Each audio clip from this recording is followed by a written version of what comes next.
Coucou, c'est Hélène de H contre les nuisibles. Aujourd'hui, on est à Clermont-Lérault. Je regardais là-bas, mais c'est ici. On est à Clermont-Lérault sur une dératisation. Tout le monde reconnaîtra les tannes basses. Alors non, je ne vais pas, monsieur bricolage, effectuer ma dérate.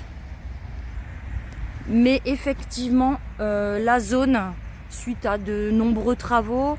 Donc en fait, ce qui se passe comme ça quand on a une population de rongeurs sur des lieux comme ça, de zones industrielles, c'est que selon ce qui se passe, ça peut être des travaux, des vibrations dans le sol, on déterre la population de rongeurs qui est présente sur le site en fait. Et puis les pauvres petits rongeurs, ben, qu'est-ce qu'ils font? Ben, ils colonisent un petit peu les sites annexes. Donc ils recherchent de la nourriture, un endroit où se nicher, puisqu'en fait on leur enlève leur habitat naturel, on enlève les buissons, leurs galeries sous le sol. Et donc voilà, c'est ce qui se passe régulièrement quand on a comme ça des agrandissements de zones commerciales. On a ponctuellement des invasions de rongeurs. Allez, on y va. Allez, ce qui est important d'effectuer lors d'une dératisation, on évalue les lieux de passage. Donc là en fait on était à la base sur de la souris, sur une infestation de souris au niveau d'une zone commerciale. Donc voilà, l'appâtage a été posé. Bien sûr, on essaye de réfléchir au mieux pour positionner les boîtes correctement. Donc là, c'est du poison. Et donc là, à 10 jours, on constate quoi? On constate que les pâtes ont été en totalité mangées. Les blocs, ils ont été bien entamés. Et puis, qu'est-ce qu'on a au fond? On a des excréments qui ne sont pas du tout typiques de la souris. Donc là, vous voyez, il y a un petit peu de tout. Alors, ils ont même été volés, puisque là, je vois que j'ai du blé au fond. Sauf que moi, je n'ai pas installé de blé. Voilà. Et là, pareil. Donc, vous voyez bien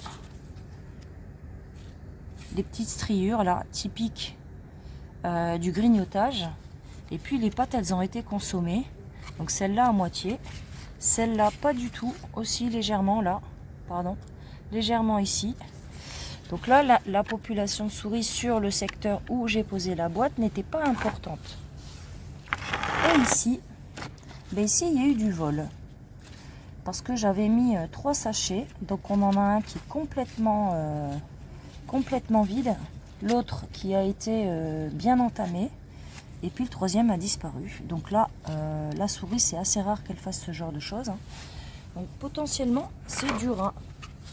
Là, c'est pareil, on voit bien toutes les striures qui ne sont pas du tout de petites striures. Donc, je vous dirais ici, potentiellement, on est sur de la souris, bien que niveau striure, moi, j'ai plus le sentiment que ce soit du rat. Mais là, il n'y a pas photo, quoi. Là, on est sur un gros rongeur. Et puis, on a les excréments aussi en preuve. Donc voilà, donc là le traitement c'est quoi? Ajuster la position de l'appâtage.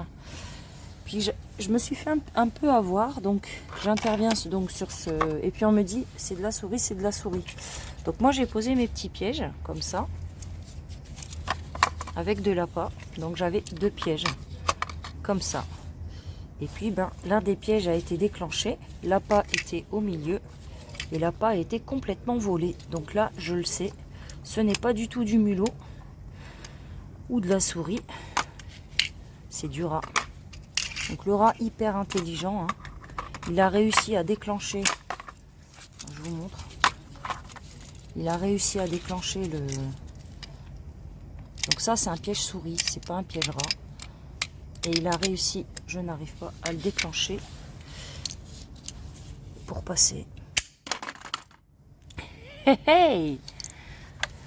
Allez, on ajuste les traitements et puis on a déjà bien donc tout ce qui a été consommé, les rongeurs, vu les doses consommées, ils ne sont plus de ce monde, mais on va continuer la régulation des rongeurs sur ce site.